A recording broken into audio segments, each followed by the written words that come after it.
Hola amigos, buenos días, buenas tardes, buenas noches. Desde México y Milán estamos conectados el día de hoy. Muy contenta de tener conmigo en Creativarte un espacio para el arte, para la psicología y el psicoanálisis.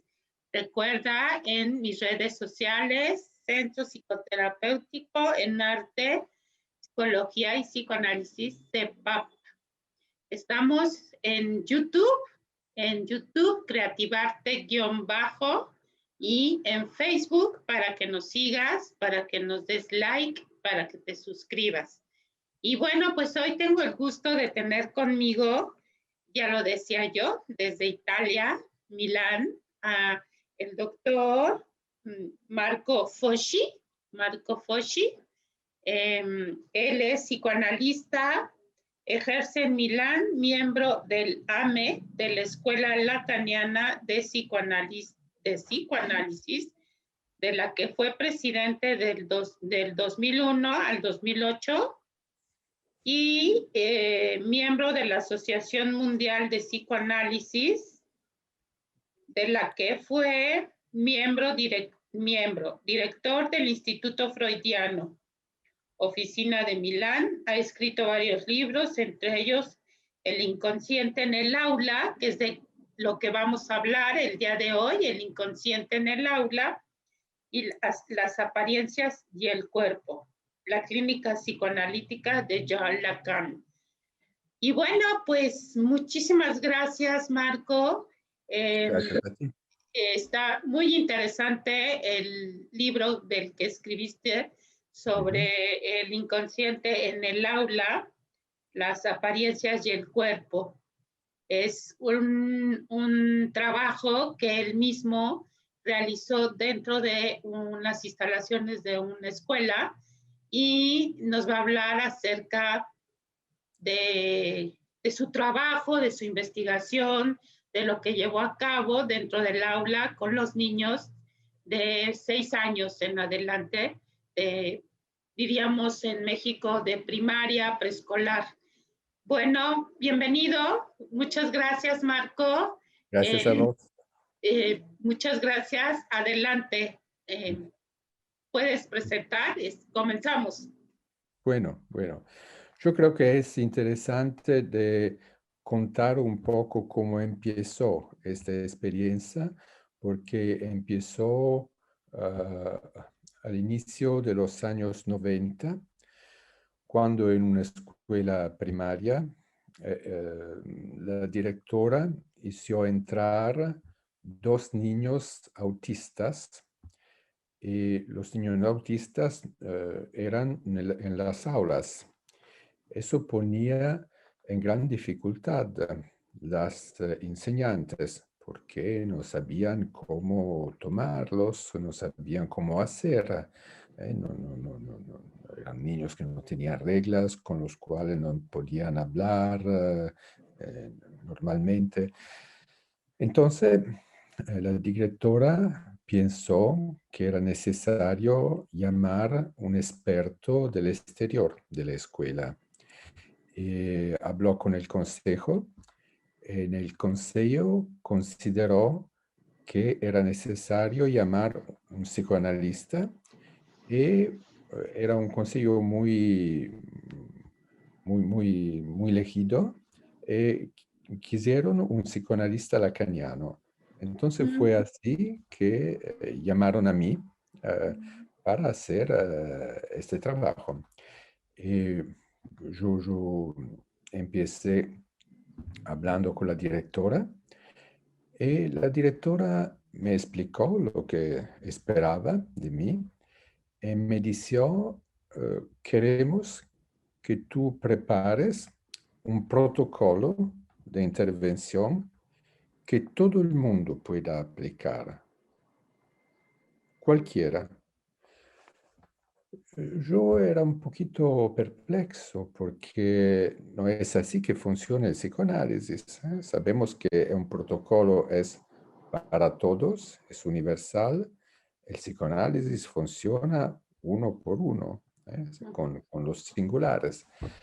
Entonces yo contesté a la directora, bueno, vamos a ver, empezamos a trabajar y después vemos cómo organizar ese trabajo.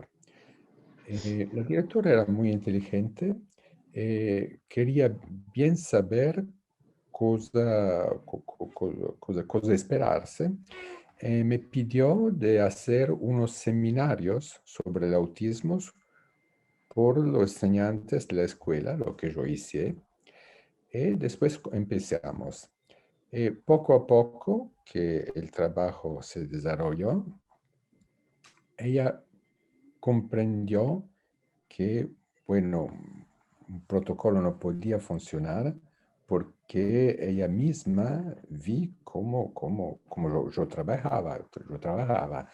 Em, Entonces, eh, lo que de regular yo hice, porque como tú dices, eran niños de los 6 a los 10 años. Entonces, cuando habías problemas en un aula, me pedían de ver el niño que los enseñantes consideraban ser en dificultad con las cuestiones de la escuela. Eso lo hacía cuando me llamaban. Pero lo que pedía la directora, lo que me pidió, fue de hacer una observación para todas las primeras clases, es decir, por los niños que empezaban a entrar en la escuela, porque es un umbral muy importante cuando el niño, lo que el niño pasa cuando empieza a entrar en la escuela primaria, porque son los primeros momentos en los cuales se encuentra con exigencias que son diferentes de lo que pone la familia y exigencias que los ponen al trabajo. Entonces, si hay algo frágil en la personalidad del niño, es el momento en el cual esa dificultad estalla, se externaliza. Entonces, yo hice, yo organizé, la idea fue de hacer una observación en la aula para todos los niños que entraban en la escuela. Eran, yo creo que eran 4 o 5 aulas de las primeras clases, lo que podía observar todos antes de las vacaciones de Natividad. Entonces era un momento en el cual los niños empezaban a aprender los rudimentos de la escritura, del cálculo, las primeras cosas. Era organizado así que las enseñantes conocían los niños y vean lo que a ellas parecían las dificultades de los niños y me indicaban los niños que consideraban en dificultad, los problemas que veían en los niños, pero yo pensé que no se podía individualizar a estos niños, estigmatizar con observaciones singulares. Entonces yo hacía una observación en toda la aula con todos los niños. Entonces, unas de las mañanas yo entraba en la clase y empezaba a hablar con todos los niños, pero yo no podía hablar con los niños uno cada uno, porque son muchos niños en una aula. Eran aulas de 20, 25 niños. Muchos. Entonces, la manera en la cual yo empecé a hacer fue de preguntar, de pedir a los niños de hacer un dibujo.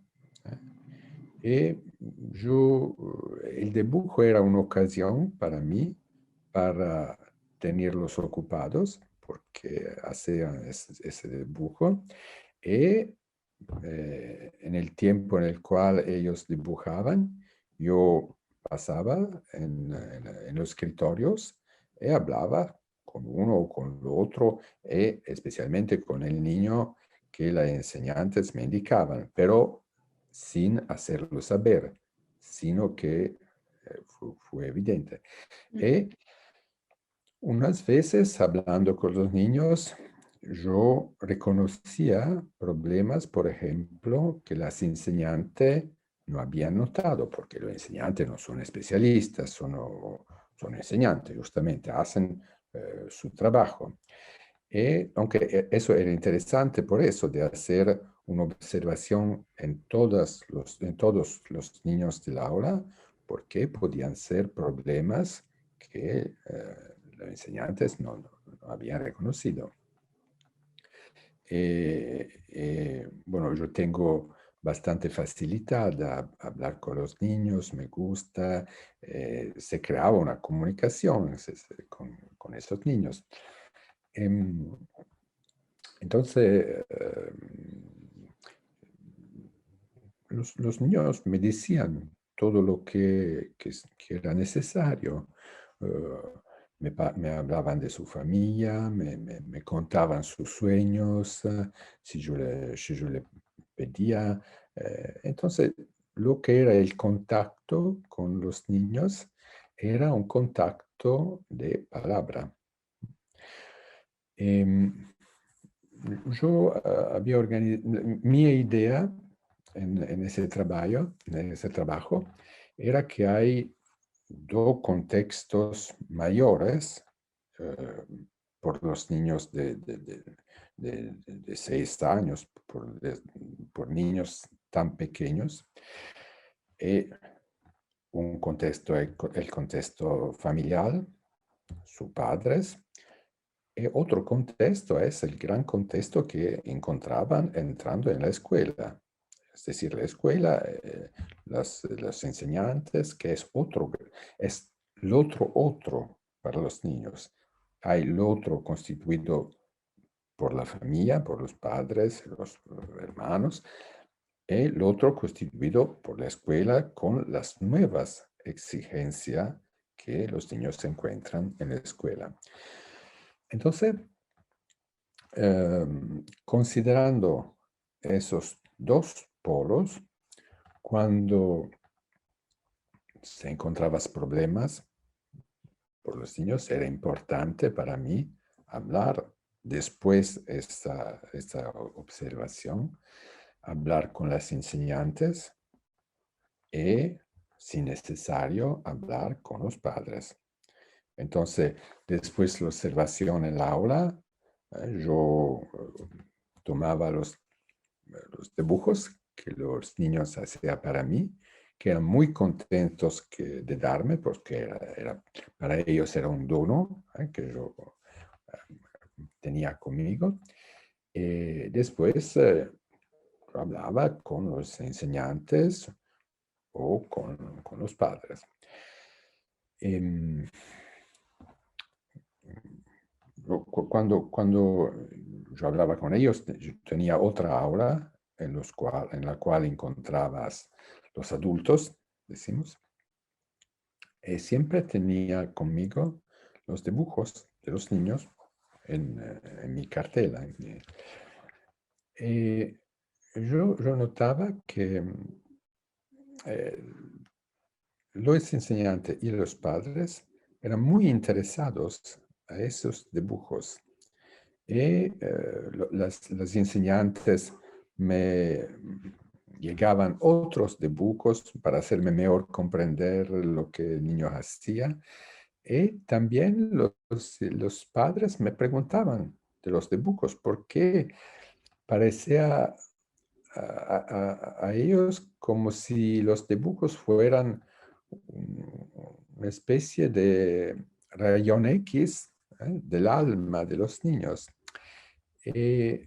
Bueno, yo yo no era tanto de la idea de utilizar el simbolismo del dibujo, que es la manera tradicional en la cual en la experiencia del psicoanálisis se utiliza el dibujo infantil. Entonces yo no quería sofermarme mucho sobre esas medidas de los adultos, de los enseñantes y de los padres. ¿Por qué? Porque no me servía, ¿no? Porque los niños ya decían todo lo que era necesario. Por ejemplo, hay unos analistas que consideran el dibujo como algo de la misma lógica del sueño, que es a interpretar como un sueño. Bueno, los niños ya me contaban sus sueños. Entonces, para mí el dibujo era una manera de tenerlos ocupados y de hablar con ellos, porque en el tiempo en el cual dibujaban yo podía hablar, preguntar qué es eso, otra cosa. Entonces era una ocasión. Pero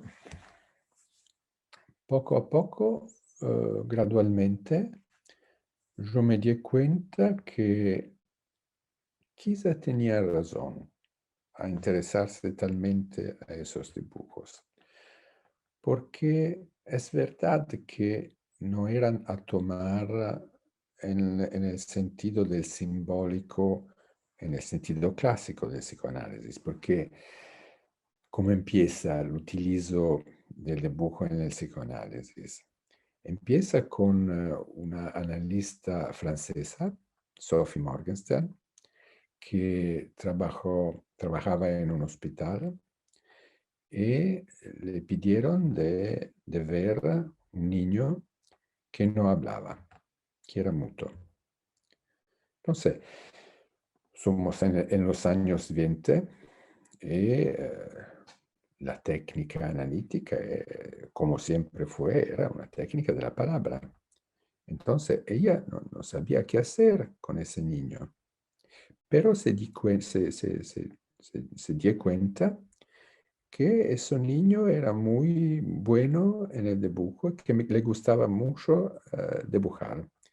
Entonces se acordó con ese niño eh, diciéndole, bueno, yo te pregunto unas cosas, tú no quieres hablar, bueno, de acuerdo, pero tú me contestas, me respondes con un dibujo. El niño fue contento de eso y empezó ese tratamiento por el dibujo. Eh, un, eh, Era un niño que tenía problemas de grande angustia. eh, Parece que tenía un padre bastante violento. Y un día el niño le presenta un dibujo con la figura de un hombre muy feroz que tiene un cuchillo, y ese cuchillo es dibujado muy cerca de los genitales de un niño. Entonces es una revelación por un analista que inmediatamente coge la idea de la castración. Entonces de aquí Sophie Morgenstern empieza a darse cuenta que puede, puede ser en el dibujo un simbolismo que pone en relieve, que hace aparecer los fantasmas inconscientes o los temores o las angustias de un niño. Es aquí que empieza a ser utilizado como simbólico el dibujo. Después hay Anna Freud que empieza a utilizarlo, hay Melanie Klein. Y Françoise Dolto se formó como analista con Sophie Morgenstern. Entonces fue muy influenciada de esa experiencia de Sophie Morgenstern. Y efectivamente, cuando Françoise Dolto habla del dibujo infantil, Dice, es algo que nosotros analistas tenemos que escuchar.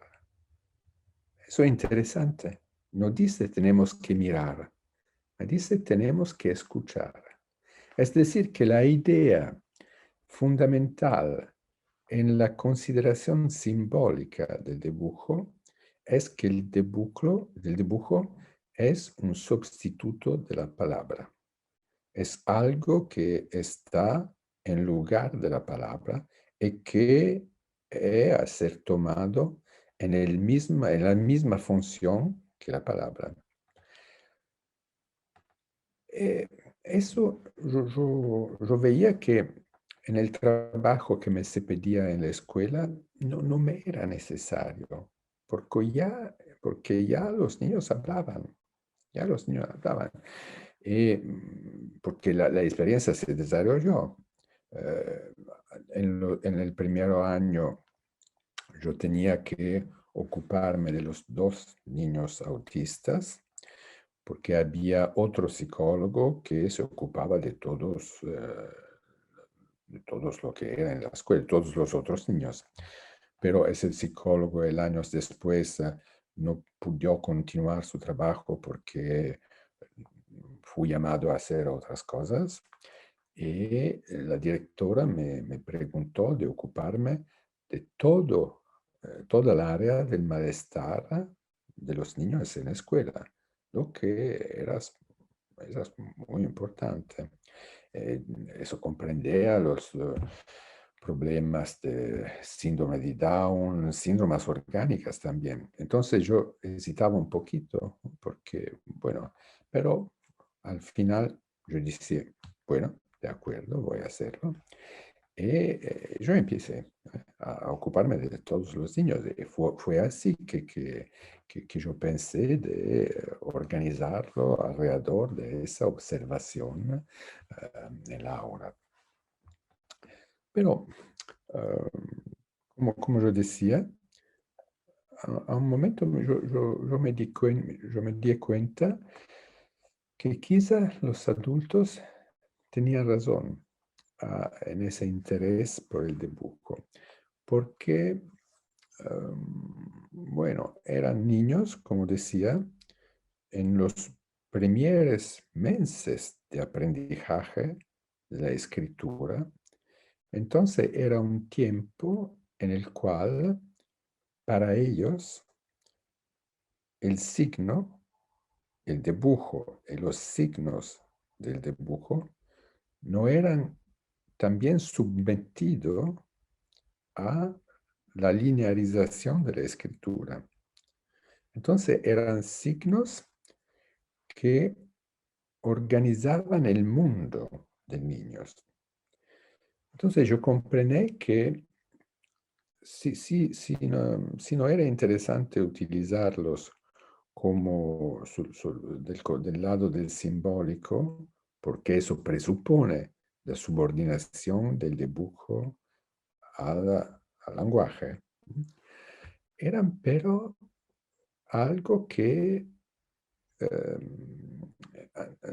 iban en el sentido de la organización del mundo del niño, de la manera en la cual el niño organiza y comprende el mundo en el cual vive. Eso es muy claro si hacemos un ejemplo. Los primeros dibujos de los niños muy pequeños, los 3 años, son típicos, son los que los psicólogos llaman el cefalópode, es decir, una gran cabeza con unas líneas que son las piernas y los brazos. Y hay esa grande cabeza. Y después el niño se desarrolla y por los niños que yo veía en los niños de 6 años eran dibujos más desarrollados de eso. Y si un niño hacía también el cefalópode a 6 años, lo se consideraba un niño un poco inmaturo, ¿no? Bueno, ¿por qué el niño empieza con ese dibujo del cefalópode, de la cabeza. Yo lo comprendí muy claro observando los niños, es porque los sensos, los ojos, las orejas, las agujas, las primeras puertas de relación del niño con el mundo están en la cabeza. Entonces la cabeza es la primera parte fundamental de la experiencia con la cual el niño se relaciona con el mundo. Y, por ejemplo, muchos niños que también no caminan, no marchan, que marchan a cuatro patas, ¿cómo conocen las cosas? Poniéndosela en la boca, comiéndolas. Entonces los padres tienes que hacer atención que no le comen cosas extrañas. Entonces eso es, yo me hizo comprender que el dibujo era para el niño la construcción de su mundo, la manera en la cual el niño, por los signos, se apropiaba primeramente de su cuerpo, ¿no? Y después, poco a poco, de otras cosas que están alrededor. Entonces, por ejemplo, los dibujos de los niños son de una variedad infinita.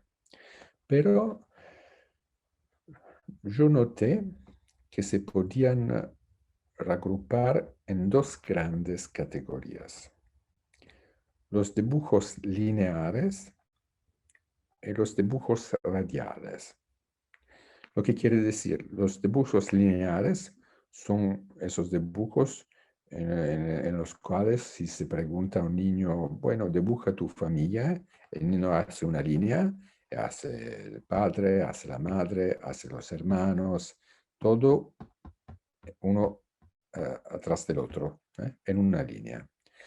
Los dibujos radiales son esos dibujos que empiezan con una cosa o una persona o un animal en relación del cual el niño tiene un interés especial, un investimiento libidinal, que está al centro, y a partir de aquí se diraman todas las otras cosas.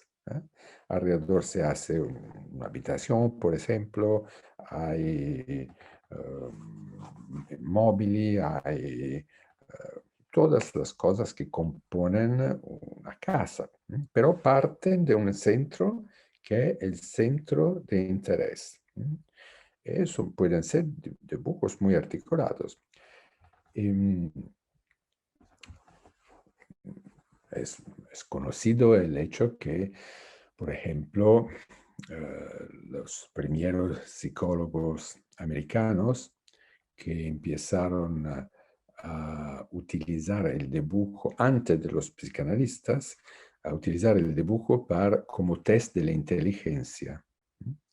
El dibujo del pequeño hombre como test de inteligencia. Entonces,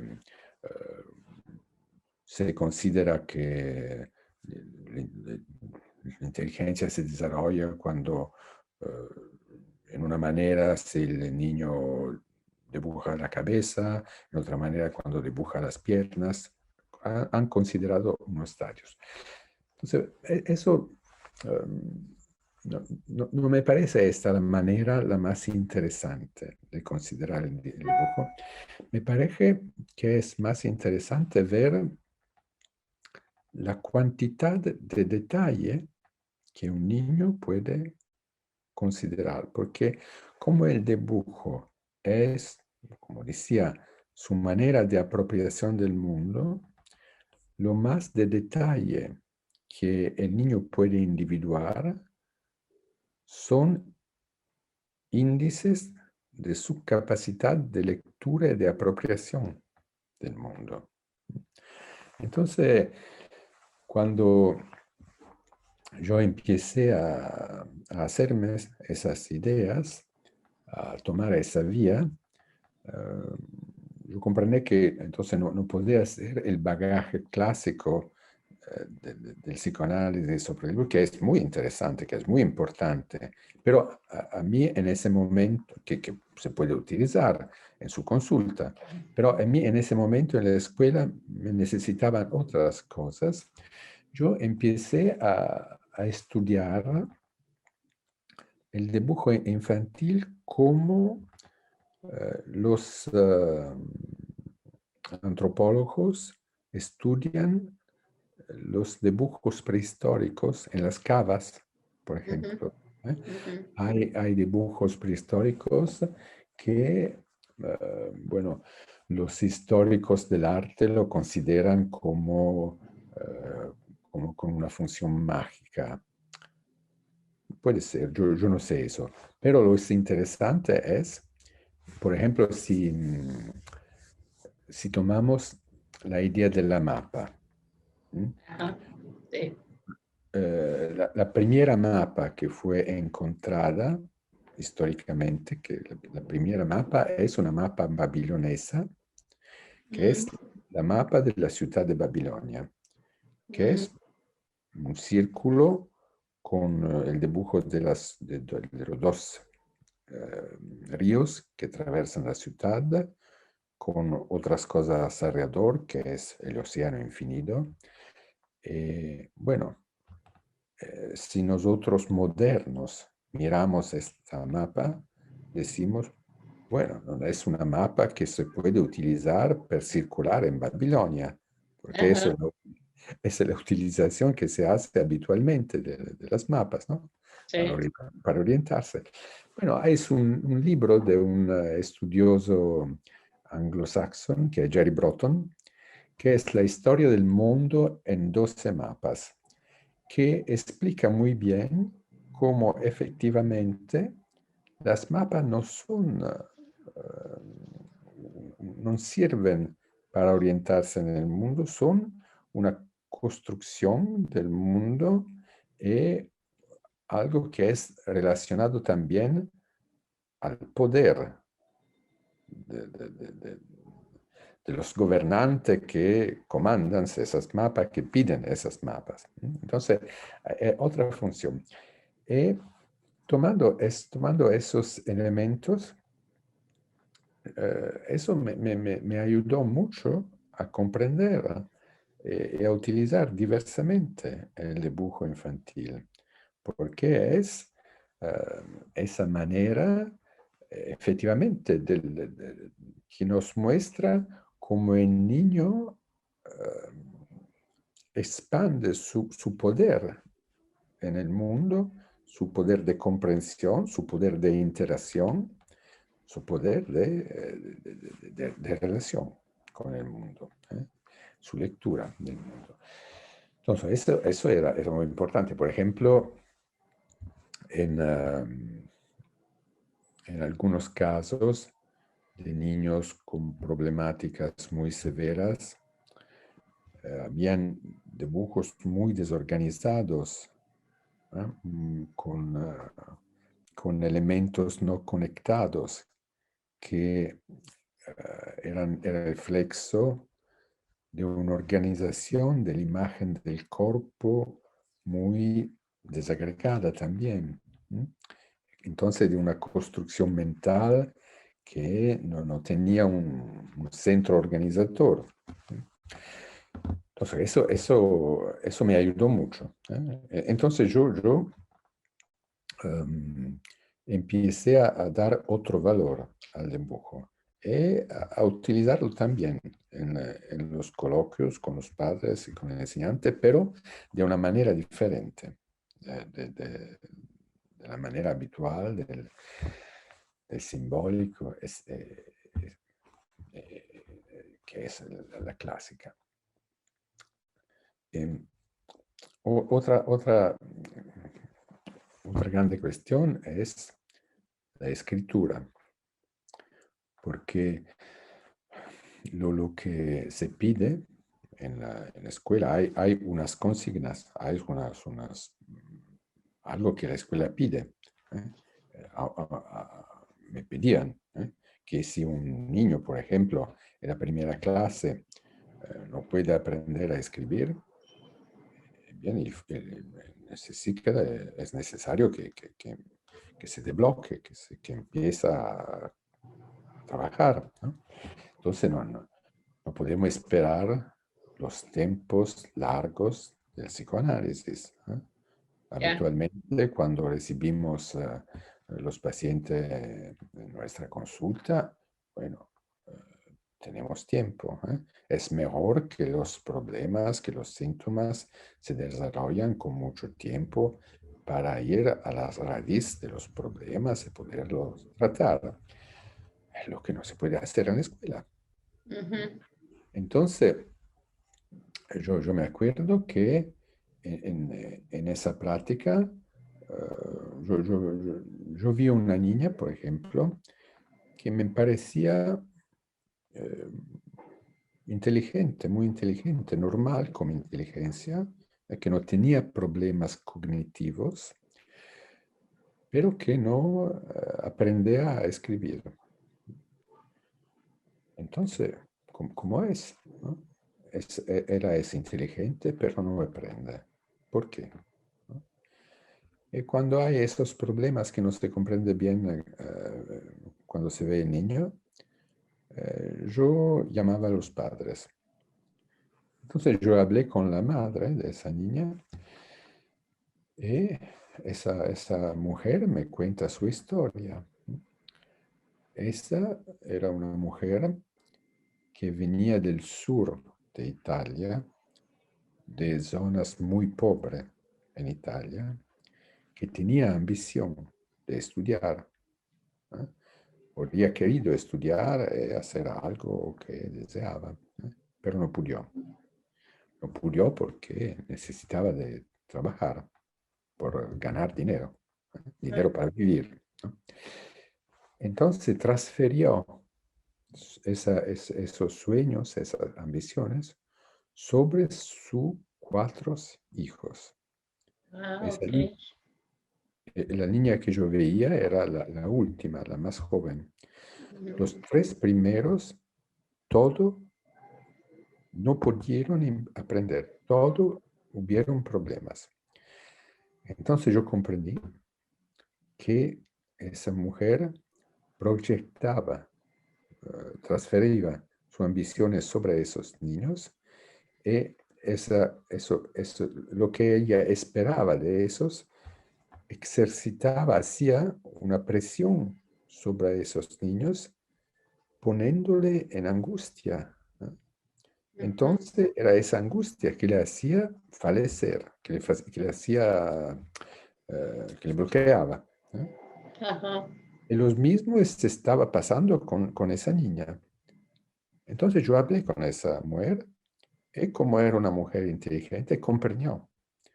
Entonces dejó de hacer presión, de proyectar esas expectativas sobre la niña y en poco tiempo la niña se desbloqueó, se pudo partir y empezó a aprender. Entonces eso era el trabajo. Cuando yo hablo del inconsciente en la aula, ¿eh? Ajá. La inconsciente que yo encontraba no es la inconsciente que se encuentra en la consulta, pero esos problemas subterráneos que no aparecen a los ojos de los enseñantes, porque no es su trabajo de ver eso, ¿eh? Pero Ajá. que yo podía reconocer, ¿eh? Hablando con los padres. Unas veces eran problemas con los padres, otras veces eran problemas con los enseñantes, dificultades. Los enseñantes también, puede haber dificultades de carácter, problemas que proyectan sobre los niños. Entonces, mi trabajo era un poquito de reconocer estas tramas subterráneas, subliminares, y cuando era posible de hacerle comprender, ¿no? Y de que la gente comprendía, que la persona comprendía esos cuestiones que no eran aparentes, las cosas se ponían en marcha. Entonces, eso funcionó. Eso fue mi régimen de trabajo normal. Y por eso la directora se dio cuenta que no podía ser un protocolo, algo de universal para todos, porque ella misma se dio cuenta que eran problemas latentes, y que los problemas latentes son todos diferentes, y que si se aplica un protocolo a eso, se aplata todo, nada más, no se reconoce nada más. Entonces, eso fue mi manera de portar, de llegar el inconsciente en la clase. Porque eso es interesante, de hacer salir el psicoanálisis de la situación clásica con el sofá y con la poltrona, cerrados en su consulta, hacerla salir y poderla operar en la ciudad, poderla operar en las escuelas, en los hospitales, en la cárcel, en todos contextos sociales. Y, bueno, los que se tiene de tener cuenta es que hay situaciones de transferencias más complicadas, porque en su consulta con una situación a dos, el analista y su paciente, hay una relación de transferencia clara. Cuando se está en una institución, las transferencias son muy multilaterales. Hay situaciones complexas. Hay situaciones imaginarias de rivalidad. Unas veces, por ejemplo, me capitó una vez que una clase entera no funciona, una aula entera de niños no funcionaba. Entonces, cuando hay un niño, bueno, se va a mirar el problema del niño, pero si hay una aula entera, 20 niños que no funciona, el problema, ¿dónde está el problema? Y, por ejemplo, en ese caso que yo lo traté, era una rivalidad entre las enseñantes y los padres de los niños. Tenían un conflicto entre ellos, un conflicto imaginario que recaía sobre los niños y los bloqueaba. Como cuando la madre y el padre Pelean. pelean, el niño es bloqueado. Eso era los padres y los enseñantes. Entonces, pero con los adultos no se puede decir, bueno, estáis tranquilos porque, ¿no? Entonces yo me pone como mediador. Si hay algo que los padres piden a los enseñantes, y si hay una situación imaginaria agresiva, lo piden mal, de una manera que es rechazada por los enseñantes, con malas palabras. Entonces yo decía, bueno, no pedirlo a los enseñantes, lo pedía a mí. Y yo lo transmito al enseñante, pero yo lo transmití en buenas palabras. Ajá. Entonces los enseñantes serán de acuerdo, porque no es tanto lo que pides, pero es cómo lo pides. Ujú. Unas veces hay situaciones imaginarias que parecen insolubles, que bloquean una aula de niños, y cuando se hace eso simple, desplazamiento, de poner las cosas en buenas palabras, lo que es pedido parece natural, parece normal. Entonces, dopo un poco que yo hice esa mediación, los niños empezaron a repartir. Entonces fue, En ese momento, Marco, sí, cuando te diste cuenta de que los padres y las maestras tenían conflicto, sí. fue observando a los niños. Te diste cuenta, eh, observando y escuchando a los niños con dibujo o ya sin el dibujo. No, aquí no era el dibujo. Aquí lo índice fue que toda la clase era bloqueada. Entonces, cuando toda una clase está bloqueada, te preguntas qué se pasa, qué se pasa. ¿Cómo era ese bloqueo? Habían agresividades entre los niños no aprendían bien, no respetaban los enseñantes porque los padres se ponían contra los enseñantes. Entonces, los enseñantes eran, las maestras eran vaciadas de su autoridad. Entonces, si la maestra no tiene autoridad en la clase, nada funciona. Entonces, cuando yo vi esta situación, yo empecé a hablar con los padres y con la enseñante, y yo comprendí la situación y empecé a hacer esa mediación. Hay índices diferentes por los varios problemas. Con el dibujo eras por los problemas individuales, Ya. Ujú. ¿no?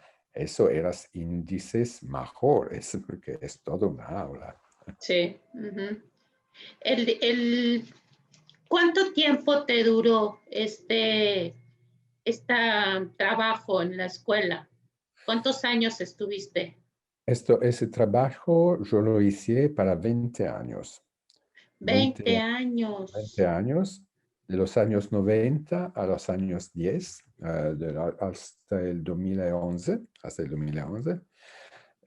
Eso se pudo hacer porque en la municipalidad de Milán, eh, la municipalidad tenía un fondo para financiar una intervención psicológica en la escuela. En el 2011, eh, tú sabes que fue la crisis del 2008 hasta la grande crisis. En el 2011 la escuela no tenía más dinero, Mm. entonces no Ajá. pudo continuar la experiencia.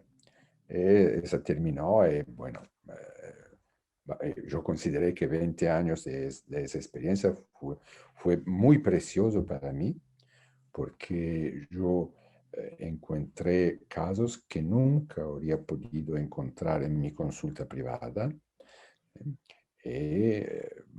Para mí fue una experiencia muy importante y yo consideré que 20 años era un buen trabajo, Bastante. basta Sí, tiempo para sí. hacer. Y en tu experiencia de 20 años que trabajaste con los niños, con ese otro, ¿no? Como lo Mm, dice el psicoanálisis lacaniano, ¿no? mm, Ese otro que escucha, el otro que observa, el mm, otro presente, ¿no? mm, mm, Uno era el inconsciente del enseñante, ¿no? mm, Del maestro. El mm, otro era el inconsciente de los padres, sí, ¿no? mm, Y estos inconscientes se manifestaban en el inconsciente del niño seguro, en individual, sí, primero, ¿no? sí, Después ya lo pudiste hacer grupal, ¿no? sí, Escuchaste sí, y observaste a los niños, mm, al entorno, al mapa, sí, ¿no? El sí, sí. mapa conceptual. Sí, en realidad yo veía los niños en grupal, lo veías todos, pero para mí lo interesante siempre era comprender el problema individual de cada Ujú, niño, de reconocer los problemas de cada niño. Sobre cada niño, en manera muy diferente, se iban a caer los problemas del otro de la escuela y del otro de la familia. Y lo interesante es que, puede decir, cada niño tiene su familia, pero la escuela es la misma para todos los niños.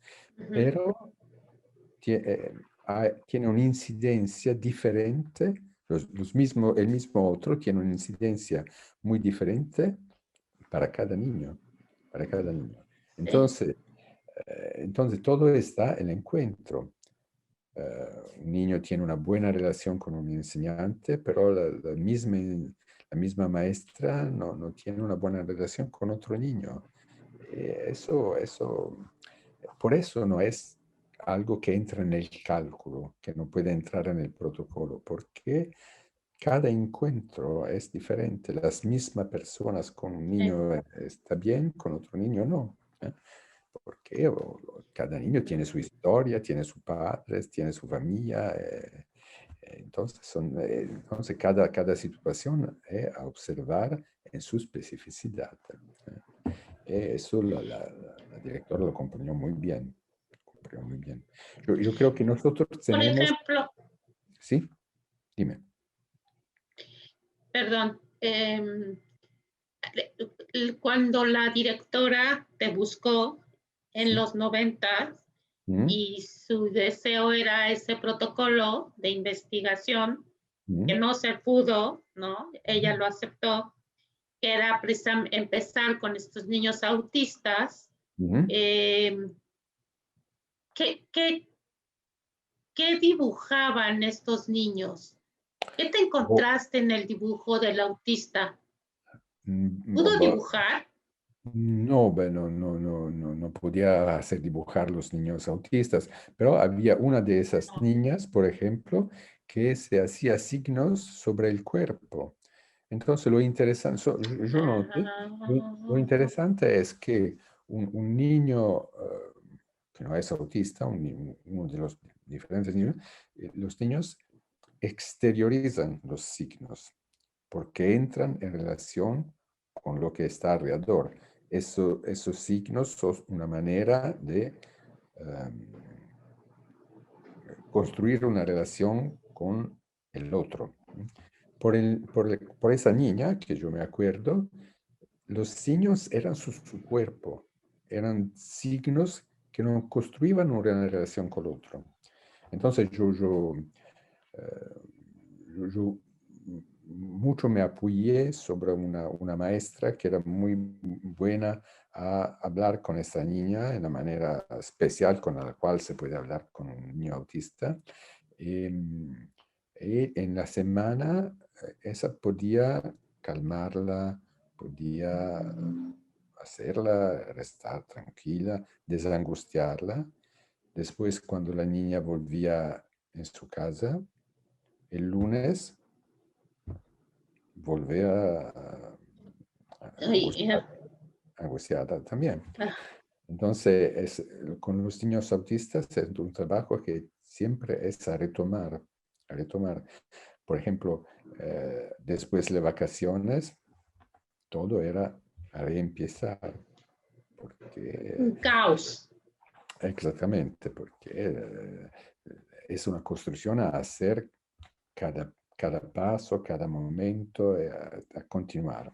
Entonces yo no sé lo que fue el destino de esos niños después que salieron de la escuela primaria, porque en las escuelas superiores tienes otras exigencias a las cuales esos niños es difícil de afrontar. Por ejemplo, yo me Ujú, acuerdo que otro niño que yo encontré en la escuela, autista también, pero era hijo de dos enseñantes universitarios que tenían mucho que ese niño aprende una escritura, cálculos, cosas, técnicas, que no era la cosa la más importante para un niño en esa condición.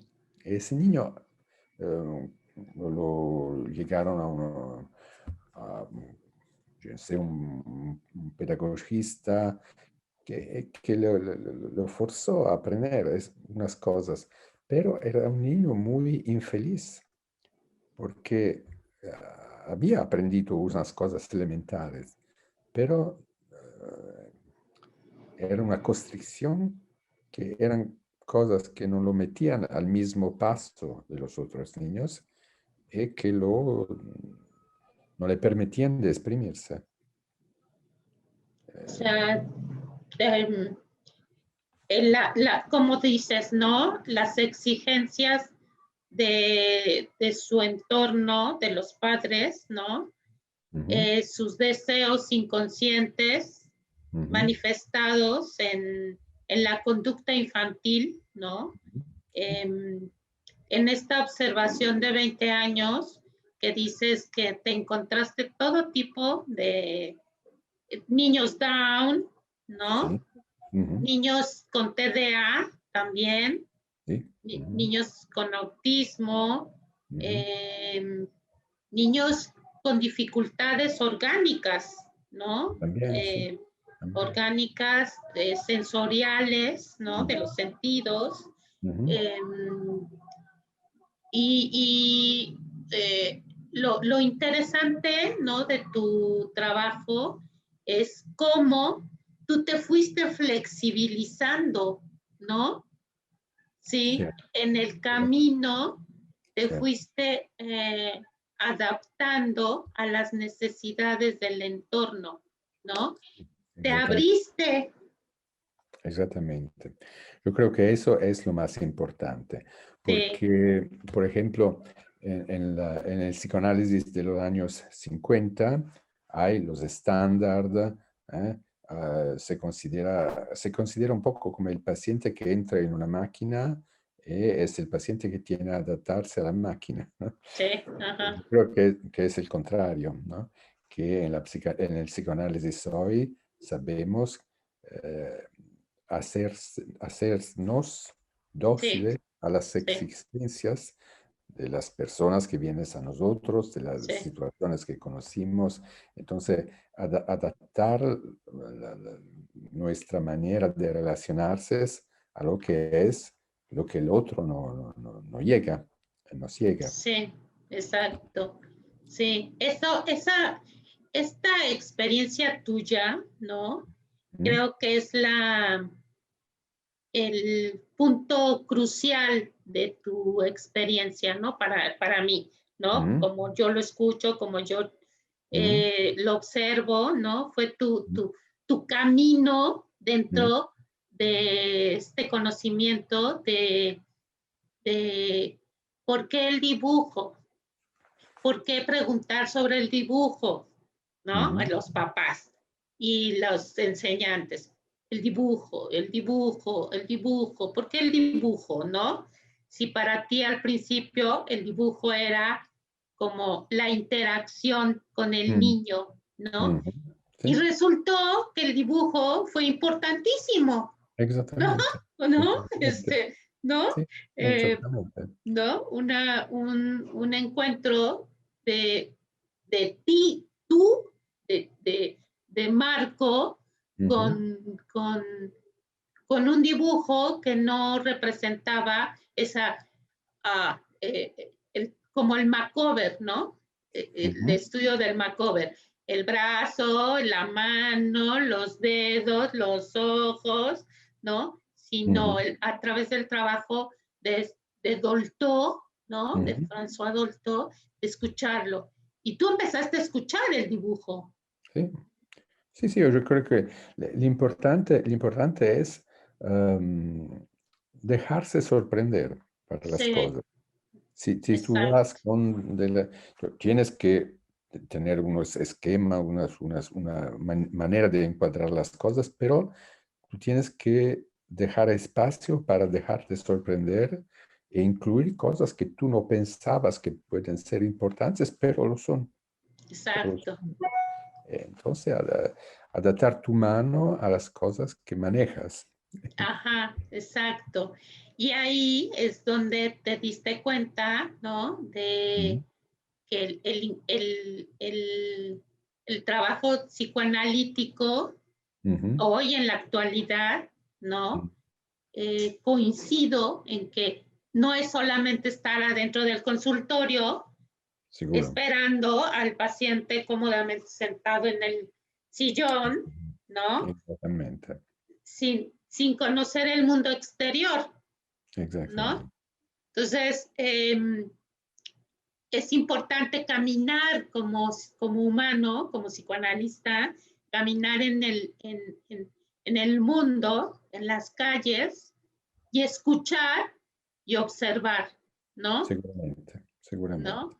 Sí. Tenemos que abrir las puertas, No, no cerrarse en la consulta, pero abrir las puertas y hacer descubrir la importancia, la fuerza del psicoanálisis, su utilidad en el mundo, en la sociedad, en los diversos contextos. Eso es la scommessa que es para nosotros hoy con el psicoanálisis. Y porque ya nos vamos a ir concluyendo, ¿no? Nuestra conversación, porque tienes algo más que hacer, ¿no?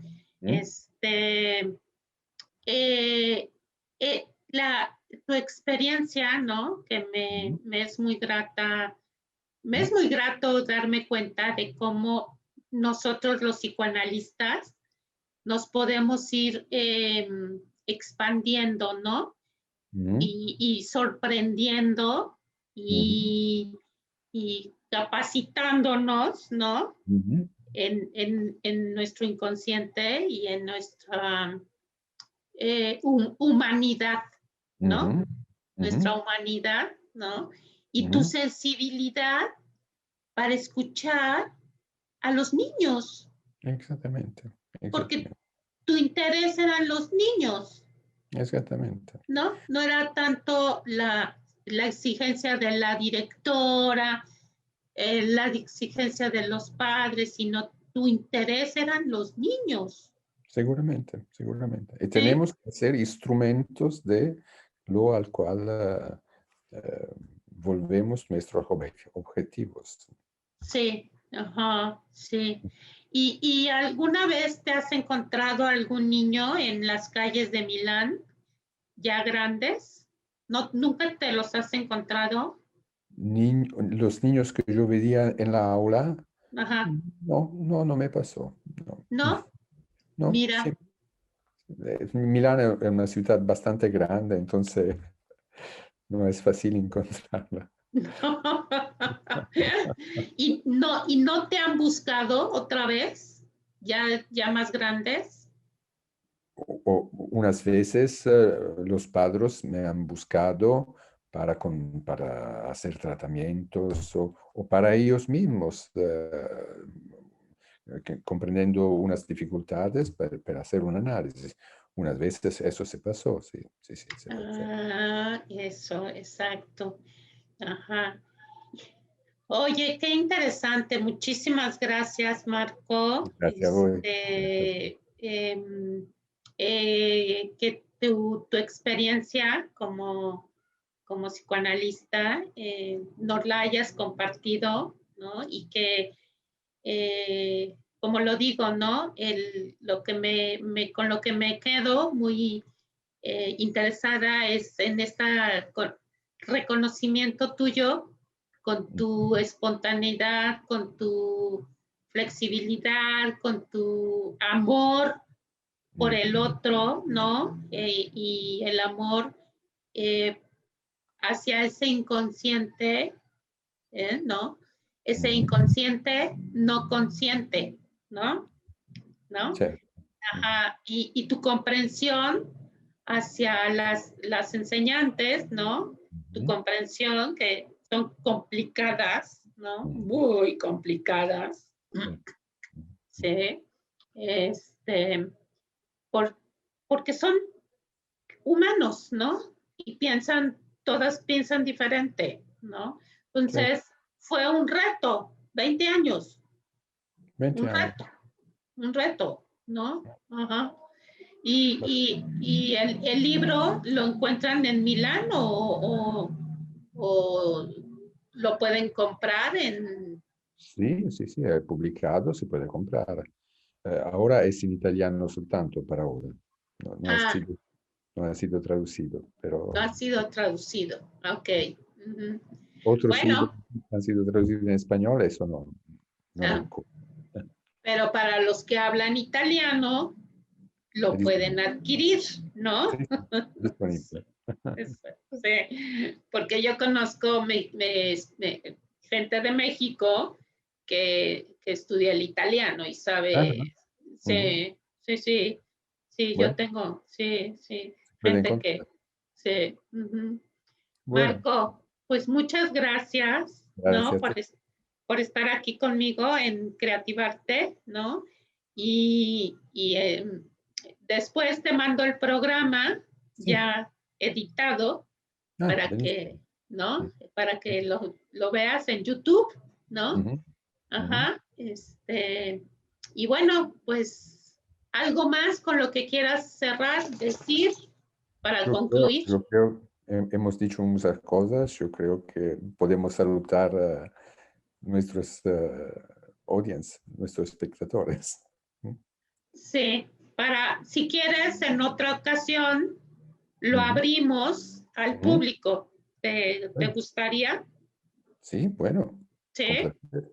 ok. Ok, Yo, yo te hablo, te ok, escribo, ¿no? Para ok, ponernos de acuerdo. ok, bueno, Sí, ok, de acuerdo. ok. Saludos. Chao. Bye. Gracias.